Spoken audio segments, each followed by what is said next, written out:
അല്ലാഹുവിന്റെ റസൂൽ താക്കീത് ചെയ്ത പുത്തനാചാരത്തിൽപ്പെട്ടതാണ് നബിദിനാഘോഷം. നബിദിനാഘോഷം അല്ലാഹുവിന്റെ നബിയോടുള്ള മഹബ്ബത്തിന്റെ പേരിൽ റസൂലുള്ളാഹി സ്വല്ലല്ലാഹു അലൈഹി വസല്ലമ പഠിപ്പിച്ചിട്ടില്ലാത്ത, സ്വഹാബത്തിനറിയാത്ത, താബിഈങ്ങൾക്കറിയാത്ത, തബഉ താബിഈങ്ങൾക്കറിയാത്ത, നേരത്തെ ഇവിടെ സൂചിപ്പിക്കപ്പെട്ടതുപോലെ അഇമ്മത്തിന്റെ കിബാറുകൾ ഉലമാക്കളായ 4 പ്രമുഖരായ മഹത്തുക്കളായ 4 പണ്ഡിതന്മാർക്ക് പോലും അറിയാത്ത പുത്തനാചാരം ഇത് നബിദിനാഘോഷം.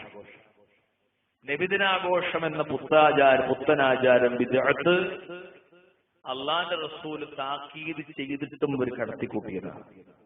ഞാന് ചിലത് ഇങ്ങനെ പറഞ്ഞു പോവാം. ഇതിന്റെ പഴക്കം നേരത്തെ സൂചിപ്പിച്ചു. ഞാൻ അതിനൊരു ഉദ്ധരണി പറയാം.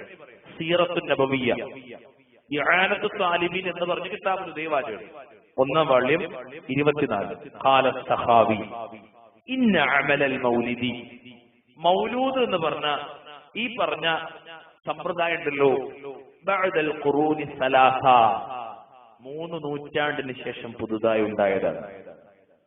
നിങ്ങൾ വല്ലാത്തൊരു താരതമ്യം ശരിക്കും പഠിക്കണം. ഞാൻ നേരത്തെ പറഞ്ഞ വാചകവും ഈ വാചകവും തമ്മിലൊരു ബന്ധമുണ്ടാവും. നബിദിനാഘോഷം അതേപോലെ മൗലീദാഘോഷം എന്നൊക്കെ പറഞ്ഞുണ്ടാക്കിയ സമ്പ്രദായത്തിന്റെ പഴമ ഹിജ്റ 300-ന് ശേഷം. അപ്പൊ നബിയൊക്കെ മരിച്ച് 300 കൊല്ലം കഴിഞ്ഞിട്ടാണ് നബി സ്നേഹത്തിന്റെ പേരിൽ അവർക്ക് ആർക്കും പരിചയമില്ലാത്തൊരു സാധനം ഉണ്ടാക്കുന്നത്. പോയിന്റ്. ഇത് നോക്കി നിങ്ങൾ, ഇത് ആരെ അനുകരിച്ചതറിയോ? ആരനുകരിച്ചത്?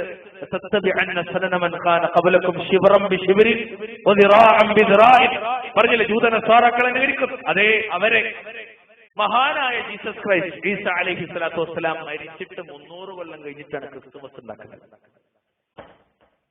Same point.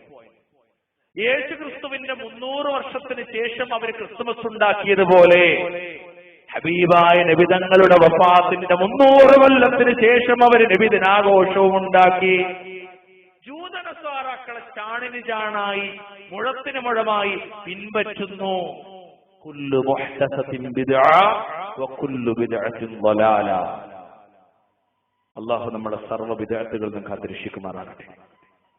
നിങ്ങൾ ആലോചിച്ചു, ലോകത്ത് മുഹമ്മദ് നബി സല്ലല്ലാഹു അലൈഹി വസല്ലമ ജനിച്ച ദിവസത്തിൽ ഇഖ്തിലാഫാ, മാസത്തിൽ അഭിപ്രായ വ്യത്യാസമാ, വർഷത്തിൽ അഭിപ്രായ വ്യത്യാസമാ, ഒന്നും ക്ലിപ്തമല്ല. ക്രിസ്താബ്ദം 570-നാണെന്ന അഭിപ്രായം, 15 കൊല്ലം അതിന്റെ മുമ്പാണെന്ന അഭിപ്രായം, അതിന്റെയും 30 വർഷം മുമ്പാണെന്ന അഭിപ്രായം.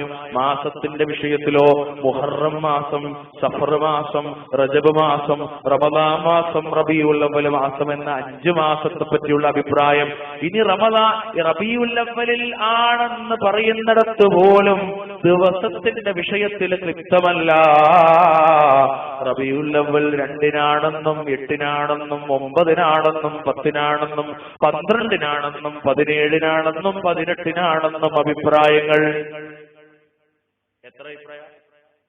കൊല്ലം കൃത്യമല്ല, മാസം കൃത്യമല്ല, ദിവസവും കൃത്യമല്ല. ഏതിന്? മീലാദ് ആഘോഷിക്കുന്ന ഒരു ഡേറ്റ് വേണ്ടേ? ഡേറ്റിന് നബി ജനിച്ചതാണല്ലോ അദ്ദേഹത്തോടുള്ള സ്നേഹപ്രകടനമായി എന്ന് കൊണ്ടിടക്കുന്നത്. അതെ, ആ നബി ജനിച്ച ദിവസം പോലും ഏതാന്ന് ഉറപ്പില്ല. പിന്നെ കൂട്ടരെ എങ്ങനെ കാടെടുത്ത് വെടിയേക്കല? അവിടെ കടന്നോട്ട് ഒന്നിച്ച് സ്നേഹ ജനനം എന്തായാലും ഉണ്ടാവുമല്ലോ. ഏത് ദിവസമായാലും കുഴപ്പമില്ല, നമുക്ക് ഇഷ്ടമുള്ള ദിവസം തന്നെ. അതുകൊണ്ടാണ് പണ്ട് മുദഫർ രാജാവ് ഇതുണ്ടാക്കിയാണ്. എന്ത് ചെയ്തു? നിങ്ങള് മൂപ്പര് ഒരുക്കം ചെയ്യുന്നത് റബീഉൽ അവ്വൽ 8-ന്, പിന്നെ 12-ന്. ഇഖ്തിലാഫുണ്ട്. ഇമാം ഖസ്സലാനി റഹ്മഹുല്ലാ പറയുന്നു, നമ്മുടെ സമസ്തക്കാരായ സുഹൃത്തുക്കളുടെ ഗ്രന്ഥങ്ങളിൽ പോലും കാണാം ഇതിന്റെ ദിവസത്തിലും മാസത്തിലും കൊല്ലത്തിലും വ്യത്യാസമുണ്ട്. ഞാൻ പറഞ്ഞുതരാം.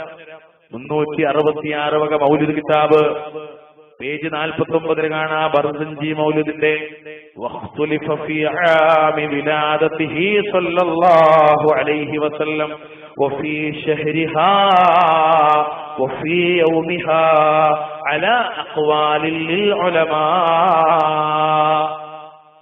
അല്ലാഹുവിന്റെ പ്രവാചകർ ജനിച്ച ദിവസവുമായി ബന്ധപ്പെടുത്തി, മാസവുമായി ബന്ധപ്പെടുത്തി പണ്ഡിതന്മാർക്കിടയിൽ അഭിപ്രായ വ്യത്യാസമുണ്ട്.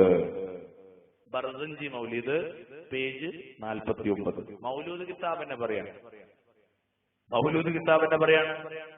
ജന്മദിനം ആഘോഷിക്കാത്തവർക്ക്, ഈ ഒരു ജന്മദിനം ആഘോഷിക്കാത്തവർക്ക് മുത്തുനബി സല്ലല്ലാഹു അലൈഹി വസല്ലമയോട് സ്നേഹമില്ലെന്ന് പറയുന്നവരെ, ഈ ജന്മദിനത്തിന് കൃത്യമായൊരു ഡേറ്റ് നിങ്ങളുടെ കയ്യിലുണ്ടോ?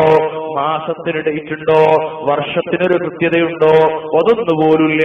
അപ്പൊ സ്വഹാബത്തിന് സ്നേഹമില്ല, താബിഈങ്ങൾക്ക് സ്നേഹമില്ല, തബഉൽ തബാഈങ്ങൾക്ക് സ്നേഹമില്ല. കാരണം എന്താണെന്നറിയുമോ? അവരാരും ഇങ്ങനെ ഒരു ഡേറ്റ് നോക്കിയിട്ട് നബിദിനാഘോഷം നടത്തിയിട്ടില്ലാത്തത് കൊണ്ട് തന്നെ, അതുകൊണ്ട് തന്നെ മുജാഹിദുകൾക്കും അവരോടുള്ളതുപോലെ തന്നെയാ. സ്വഹാബത്ത് നടത്തിയിട്ടില്ലാത്ത ജന്മദിനാഘോഷം അഹ്ലുസുന്നത്തിന്റെ ആളുകൾക്ക് വേണ്ട. സ്വഹാബത്ത് നടത്തിയിട്ടില്ലാത്ത നബിദിന റാലി സ്വഹാബത്തിന്റെ പിന്മുറക്കാരായ സലഫികൾക്ക് വേണ്ട, അഹ്ലുസുന്നത്തിന്റെ ആളുകൾക്ക് വേണ്ട. ശരിക്കും നിങ്ങൾ ആലോചിച്ച് നോക്കി, ആരാണ് നബി സ്നേഹികൾ? ഞാൻ ഒന്ന് രണ്ട് കാര്യങ്ങൾ കൂടി നിങ്ങളുടെ മുന്നിൽ പറയാം. നല്ലോ നിങ്ങൾ ശ്രദ്ധിക്കണം. എന്തൊരു ശാരീരികമായ ഒരു ചെറിയ പ്രയാസം എനിക്കുണ്ട്, സംസാരിക്കാനൊരു പ്രയാസമുണ്ട്, എന്നാലും എല്ലാ ഫോഴ്സും ഉപയോഗിച്ച് ഞങ്ങളോട് പറയാം. ശരിക്കും ആരാണ് നബി സ്നേഹി? റബീഉൽ അവ്വൽ 12 ദിവസം റോട്ടിൽ കൂടി റാലി നടത്തി, കൊടി പിടിച്ച്, മിഠായി തിന്ന്, ജിലേബി കഴിച്ച്, പായസം കുടിച്ച്, പാട്ടുപാടി, കീർത്തനങ്ങൾ നടത്തി പോണ ആളുകൾക്കാണോ? അതല്ല, ഇതൊന്നും നടത്തിയിട്ടില്ലാത്ത 300 കൊല്ലം ജീവിച്ച മഹത്തുക്കൾക്കാണോ? ഒരാൾക്ക് സംശയമില്ല, മഹത്തുക്കൾ ആളുകൾക്ക്. ശരി, രണ്ടാമത്തെ ഒരു സംശയം, അപ്പൊ ശരിക്കും ആരാണ് നബി സ്നേഹികൾ? സ്വഹാബത്തിന് ഉറപ്പാണ്. അങ്ങനെ തന്നെയല്ലേ? അങ്ങനെ തന്നെയാണ്. ഞാൻ നിങ്ങളുടെ മുന്നിൽ ഒരു ആയത്ത് വെക്കുക. 33-ാമത്തെ അധ്യായം സൂറത്ത് അഹ്സാബിന്റെ 6-ാമത്തെ വാചകമാ, അന്നബിയ്യു ഔലാ ബിൽ മുഅ്മിനീന മിൻ അൻഫുസിഹിം.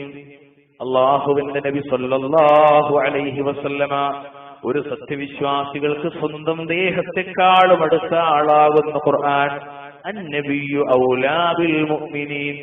അള്ളാഹുവിന്റെ റസൂല് വിശ്വാസികളെ കൊണ്ട് ഏറ്റവും അടുത്തവരാ.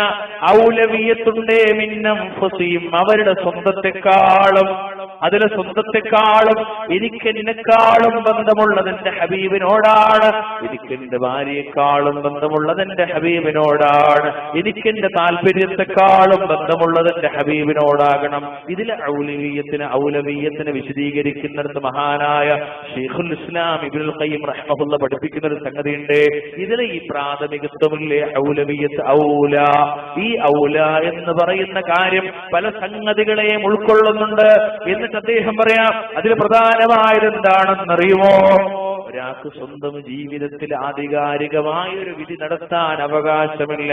പ്രത്യുത അയാൾ അല്ലാഹുവിന്റെ റസൂലിന്റെ വിധിയാകണം ജീവിതത്തിൽ നടപ്പിലാക്കേണ്ടത്. എന്റെ ശരീരത്തിലൊരു വിധി നടപ്പിലാക്കാൻ എനിക്ക് അവകാശമില്ല. എന്റെ വേഷത്തെപ്പറ്റി സ്വതന്ത്രമായി ചിന്തിക്കാൻ എനിക്ക് അവകാശമില്ല.